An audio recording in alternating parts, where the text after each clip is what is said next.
روزے کی فرضیت کیا ہے؟ روزے کی فرضیت کے حوالے سے قرآن کریم میں بھی جس طرح ہم پڑھتے ہیں یا الذین آمنوا کتب علیکم الصیام، اے وہ لوگوں جو ایمان لائے تم پر روزے لکھے گئے۔ اور کتبہ کا لفظ جو ہے آتا ہے کسی چیز کے فرض کیے جانے کے بارے میں کہ تم پر روزے فرض کیے گئے، کما کتب علی الذین من قبلکم، جس طرح تم سے پہلے لوگوں پر فرض کیے گئے تھے۔ اس کا مطلب یہ معلوم ہوا کہ روزے فرض ہیں۔ اور فرض کی تعریف کیا ہے؟ کہ فرض کی تعریف کہ جس کو کرنا ضروری ہوتا ہے اور اس کو چھوڑنا گناہ ہے۔ اور بعض اوقات ایسے فرائض بھی ہوتے ہیں کہ جن کو چھوڑنا کفر تک بھی پہنچا دیتا ہے، جس طرح کہ نماز نہ پڑھنا۔ تو بات کر رہے تھے کہ روزہ فرض ہے، کہ جس کی فرضیت جو ہے اللہ تعالیٰ نے خود قرآن کریم میں کتبہ کے لفظ سے کہ تم پر لازم قرار دے دیا گیا، تم پر ضروری قرار دے دیا گیا روزے پر رکھنا۔ اور دوسری اگلی آیت میں کیا فرمایا؟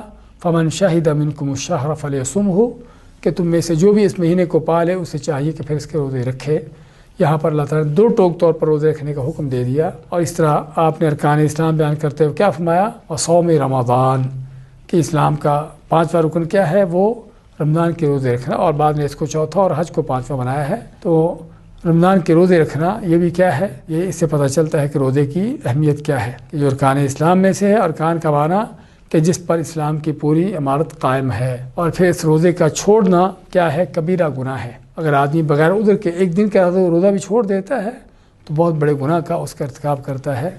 اور روز قیامت اس فریضے کا حساب ہونا، کیونکہ قیامت کے دن سب سے پہلے بندے کا حساب اس کے فرائض کا ہوگا، اور اسی میں فرض روزہ بھی ہے۔ اس روزے کا قیامت کے دن حساب ہونا کہ جو اس بات کی دلیل ہے کہ روزہ کس قدر اہم ہے، کس قدر اس کی فرضیت ہے۔ اس کی فرضیت بیان کرنے کا مقصد جو ہے وہ یہ ہے تاکہ مسلمان کو پتہ ہو کہ روزہ کس قدر ضروری ہے اور کس قدر اسلام کا اہم ترین حکم ہے، کہ جس سے روگردانی کرنا، جس سے منہ پھیرنا انسان کو کفر تک پہنچا سکتا ہے، اس کو دین سے خارج کر سکتا ہے۔ تو اس لیے پتہ ہونا چاہیے کہ رمضان کی اور یا روزے کی کیا اہمیت ہے، اس کی کیا عظمت ہے۔